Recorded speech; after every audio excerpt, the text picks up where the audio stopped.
আসসালামু আলাইকুম। শীতের সময় মনে হয় একটু বিভিন্ন ধরনের মাছ বেশি উঠে থাকে।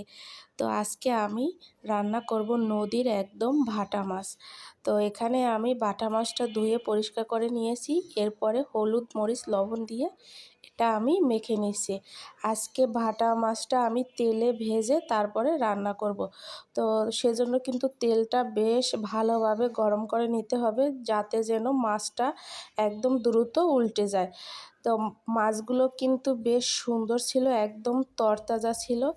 এটা যখন কেনা হয়েছে তখন কিন্তু বলছে যে এটা নাকি বরিশালের নদীর মাছ। তো বরিশালের মাছ খেতে কিন্তু এমনিতেও বেশ ভালো লাগে। তো আমি কিন্তু দুইবারে করে এই মাছগুলো ভেজে নিচ্ছি, কারণ একবারে দিলে হয়তো সব মাছ খুব সুন্দর করে ভাজা হতো না।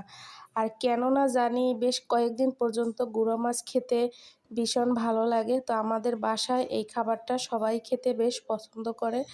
তো এজন্যই আর কি এই মাছ রান্না করা হয়েছে। তো এখন আমি একটু বাটা মরিচ দিয়ে দিচ্ছি। তো মরিচটা দিয়ে কিন্তু আমি কিছুক্ষণ মাছটা ভেজে নিয়েছি। এরপরে পেঁয়াজ দিয়েছি। এরপরে বাকি যে মাছগুলো ভেজে রেখেছিলাম আর কি, সেই মাছগুলো দিয়ে দিছি। তো এখন একটু নেড়েচেড়ে দিচ্ছি, যেহেতু মরিচের কাঁচা যে একটা গন্ধ থাকে, সেই গন্ধটা যেন চলে যায়।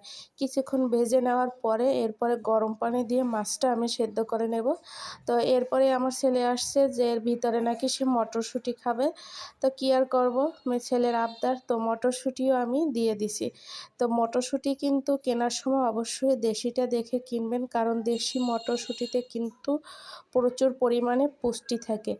তো মাছটা আমি এখন একটু ঢেলে নিচ্ছি একটা প্লেটে। তো একদম গরম গরম ভাতের সঙ্গে এরকম যদি সিম্পল আর কি মাছ ভাজি হয়, তাহলে কিন্তু আর কথাই নেই, খাওয়াটা বেশ ভালোই জমে যাবে। আর শীতের সময় কিন্তু এই ধরনের খাবার খেতেই বেশি ভালো লাগে।